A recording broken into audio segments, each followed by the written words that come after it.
Friends, welcome back to my channel. ఈరోజు topic వచ్చేసి ఫిబ్రవరి 3, 2025 current affairs video. So ఎవరైనా మన ఛానల్ని కొత్తగా చూస్తున్నట్లయితే ప్లీజ్ సబ్స్క్రైబ్ చేసుకోండి, లైక్ చేయడం మాత్రం అస్సలు మర్చిపోకండి. సో ఈరోజు వచ్చేసి ఫస్ట్ టాపిక్ చూసే కనుక ఒక సర్వే యొక్క నివేదిక, తెలంగాణకు సంబంధించిన కరెంట్ అఫైర్ సమగ్ర కుటుంబ సర్వే అనేది తెలంగాణలో జరిగింది. సో దాని యొక్క నివేదికను తెలంగాణ ప్రభుత్వం విడుదల చేయడం జరిగింది, సమగ్ర కుటుంబ సర్వే నివేదిక. సో ఈ సర్వేలో టోటల్గా పాల్గొన్న కుటుంబాల శాతం ఎంత అంటే 96.9% కుటుంబాలు సర్వేలో పాల్గొన్నాయి. అండ్ పార్టిసిపేట్ చేయని ఫ్యామిలీస్ ఎన్ని ఉన్నాయంటే 3.1% ఈ సర్వేలో పాల్గొనలేదు అన్నమాట. అంటే వాళ్ళు ఎలాంటి డీటెయిల్స్ అనేది ఇవ్వలేదు. ఈ సర్వేలో ఎన్ని కుటుంబాలు అంటే 96.9% అనేవి పాల్గొనడం జరిగింది, 3.1% పాల్గొనని కుటుంబాలు ఈ సర్వేలో. నెక్స్ట్ సర్వేలో పాల్గొన్న జనాభా, ఈ సర్వేలో ఎంత జనాభా పాల్గొందంటే 3,54,77,554 మంది ఈ సర్వేలో పాల్గొన్నారు. జనాభా చూస్తే పాల్గొన్న జనాభా ఎంత అంటే 16 లక్షల జనాభా ఈ సర్వేలో పాల్గొనడం జరగలేదు. సో చూడండి, పాల్గొన్న కుటుంబాల శాతం ఎంత, పాల్గొనని కుటుంబాల శాతం ఎంత. నెక్స్ట్ పాల్గొన్న జనాభా అంటే పార్టిసిపేట్ చేసిన జనాభా ఎంత, ఈ సర్వేలో పార్టిసిపేట్ చేసిన జనాభా ఎంత. నెక్స్ట్ పార్టిసిపేట్ చేయని జనాభా ఎంత.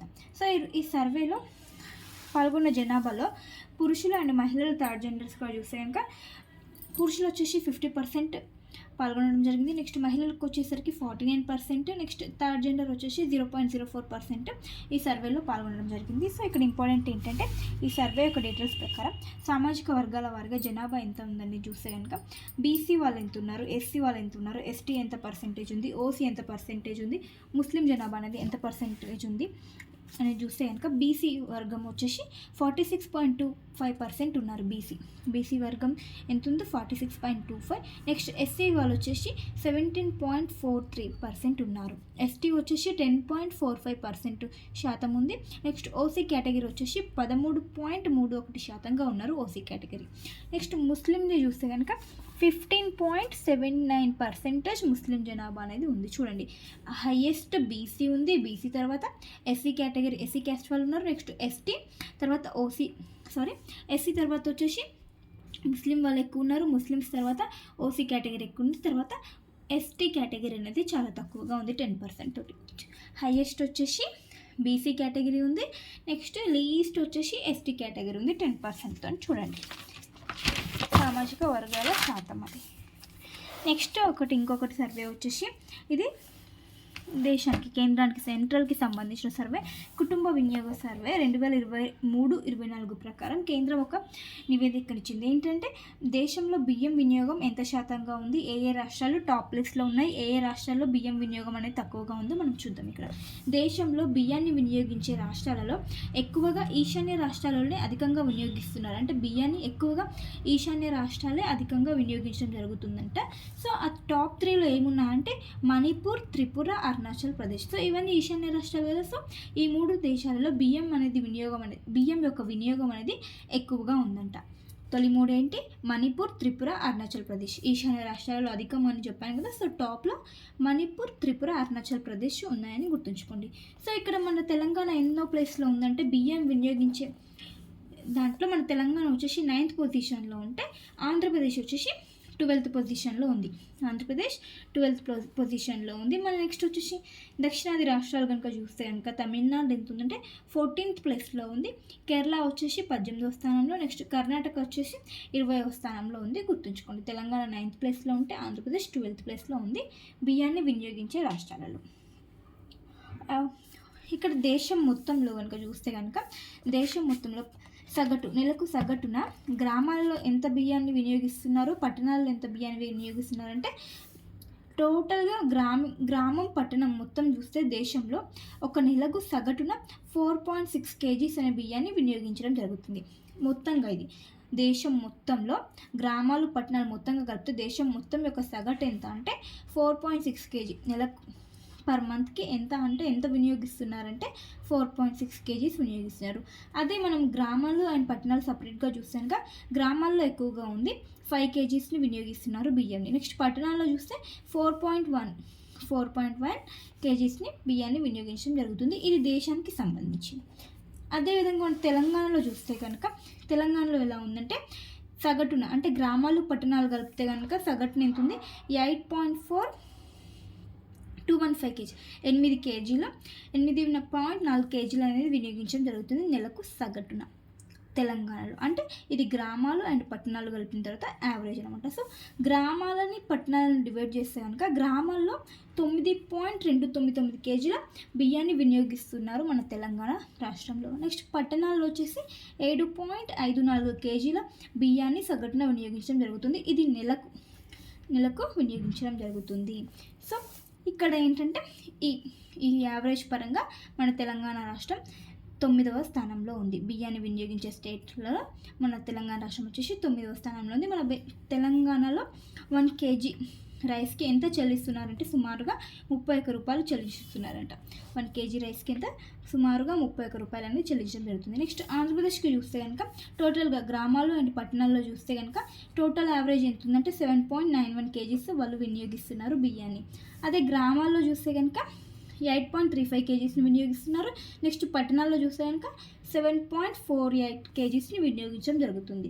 టోటల్గా చూస్తే కనుక 7.91 యావరేజ్. గ్రామాలు పట్టణాలు వస్తే 7.91. సో ఇక్కడ ఆంధ్రప్రదేశ్ ఎంత 12th పొజిషన్లో ఉంది, మన తెలంగాణ వచ్చేసి 9వ పొజిషన్లో ఉంది. సో ఇక్కడ ఆంధ్రప్రదేశ్లో 1 కేజీ రైస్కి ఎంత మనీ పే చేస్తున్నారంటే 29 రూపీస్ అనేది 1 కేజీ రైస్కి చెల్లించడం జరుగుతుంది ఆంధ్రప్రదేశ్లో. అయితే బియ్యాన్ని చాలా తక్కువగా వినియోగించే రాష్ట్రాలు ఏంటంటే పంజాబ్, హర్యానా, రాజస్థాన్. ఈ 3 స్టేట్స్లలో కనీసం నెలకు 1 కేజీ కూడా వినియోగించడం లేదంట. 1 కేజీ కూడా నెలకు వినియోగించడం లేదు ఈ పంజాబ్, హర్యానా, రాజస్థాన్ స్టేట్స్లలో గుర్తుంచుకోండి. నెక్స్ట్ కరెంట్ అఫైర్ వచ్చేసి హవాయిస్ కిలావియో. హవాయిస్ అనే ప్రాంతంలో ఒక అగ్నిపర్వతం అనేది పేలింది.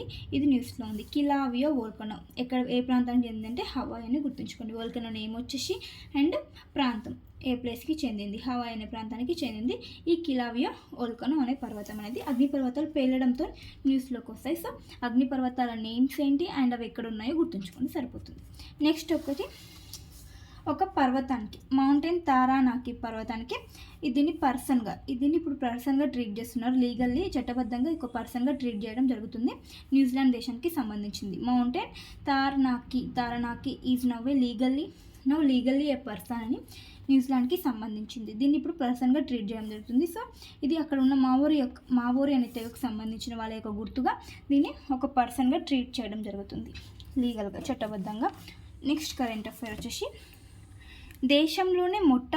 మన భారతదేశంలో మొట్టమొదటి ఏఐ యూనివర్సిటీ ఏ రాష్ట్రంలో ఏర్పాటు చేయబోతున్నారంటే మహారాష్ట్రాన్ని గుర్తుంచుకోండి. భారతదేశంలోని మొట్టమొదటి ఏఐ యూనివర్సిటీ ఎక్కడ మహారాష్ట్ర స్టేట్లో ఏర్పాటు చేయబోతున్నారు. సో దీనికోసం ఈ ప్రాజెక్ట్ ఏఐ యూనివర్సిటీ అనే ప్రాజెక్ట్ కోసం ఒక టాస్క్ ఫోర్స్ కమిటీని కూడా ఏర్పాటు చేశారు. సో అందులో సభ్యులు ఎవరంటే IIT Mumbai, IIM Mumbai directors, next LNT company వాళ్ళు, ఐటీ మినిస్ట్రీ అధికారులు, next Google India, Mahindra group, Rajiv Gandhi science and technology commission, data security council of India ఈ నిపుణులు, data security council of India నిపుణులు అనేవారు ఈ టాస్క్ ఫోర్స్ కమిటీలో సభ్యులుగా ఉండడం జరుగుతుంది.